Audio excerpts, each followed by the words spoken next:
واحنا بنتكلم عن يعني انتصارات روسيا، صواريخ جالفين، الاستيلاء على صواريخ جالفين اللي هي ضد الدبابات يعني الصواريخ الأمريكية اللي تم تزويد بها القوات الأوكرانية، الاستيلاء على صواريخ جالفين وأسلحة ثقيلة كما ترون أمامكم في الفيديو.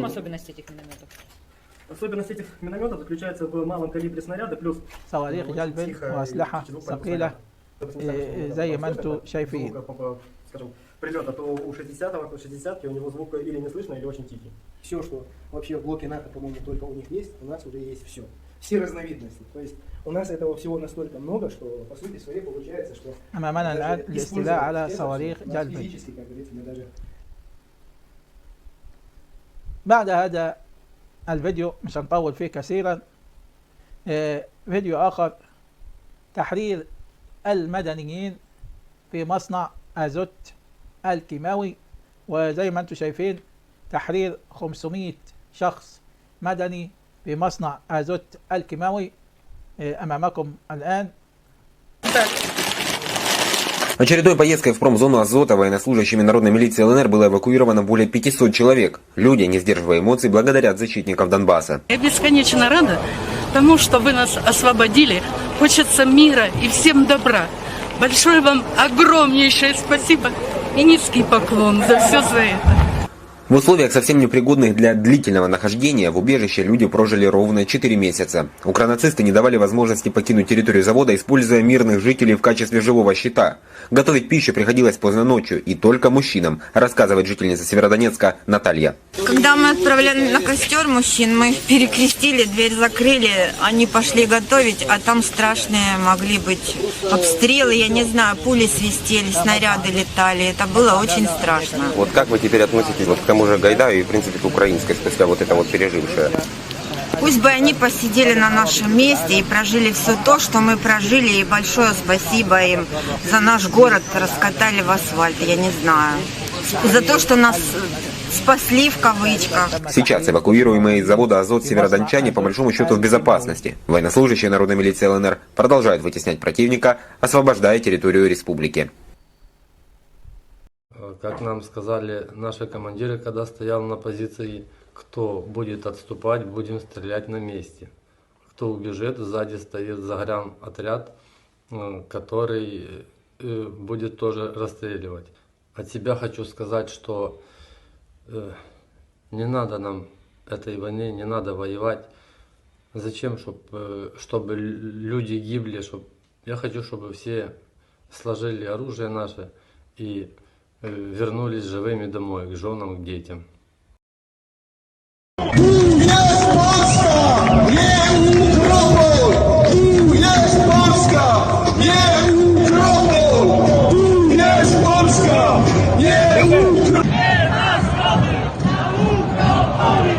Nie ma zgody na ugroboli!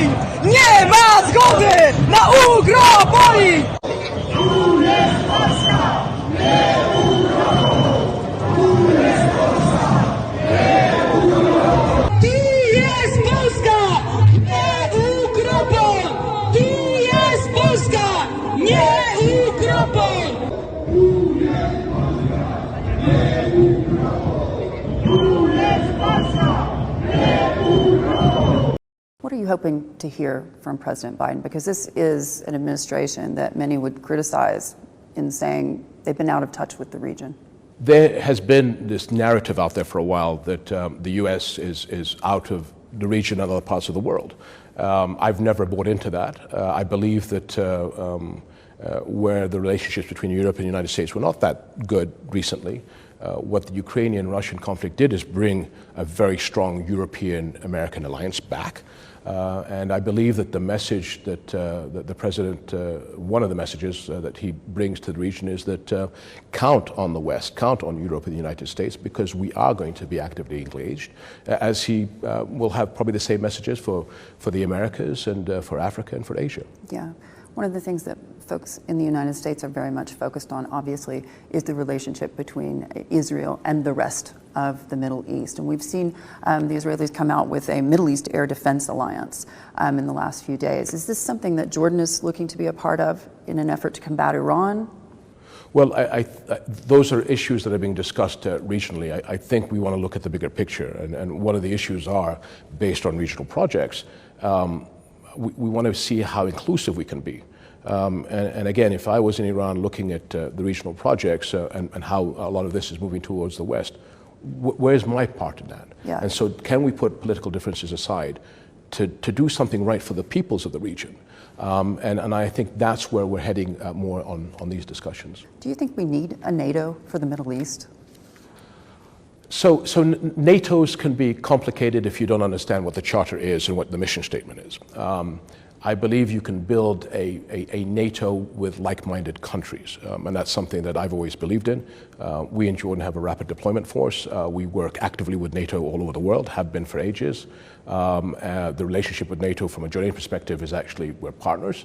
And I'd like to see more countries in the area come into that mix. But we've got to very clearly define what is our role. That relationship with NATO is extremely special. We are fighting shoulder to shoulder and have been for decades. And I would be one of the first people that would endorse a Middle East NATO, but the linkages to the rest of the world and how we fit in. So the mission statement has to be very, very clear. Otherwise, it confuses everybody. The idea that you could take NATO and march it right up to Russia's doorstep and Russia's going to do nothing is lunacy. It's just lunacy.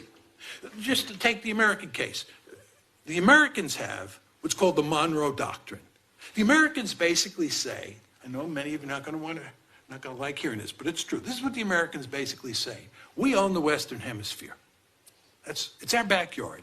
No distant great power from Europe or from Asia is either allowed to form a military alliance with a country in the Western Hemisphere or bring military forces into the Western Hemisphere. When I was young, we had this thing called the Cuban Missile Crisis. The Soviets put missiles in Cuba. This is categorically unacceptable to the United States. And we told the Soviets that, and we forced them to take the nuclear missiles out. Then they talked about building a naval base at Cienfuegos in Cuba. The United States again told them, this is categorically unacceptable. This is the Monroe Doctrine. You do not bring Soviet military forces into the Western Hemisphere. Let me give you a hypothetical situation. 50 years from now, China is really powerful. It forms a military alliance with Canada and with Mexico. It starts to move troops into Toronto and Mexico City. You think the Americans are just going to sit there? The Chinese ambassador. تحياتي لكم، اشتركوا في القناة ليصلكم كل جديد. محدثكم ظريف الأديب. يلا أحلى كوباية شاي. تحياتي.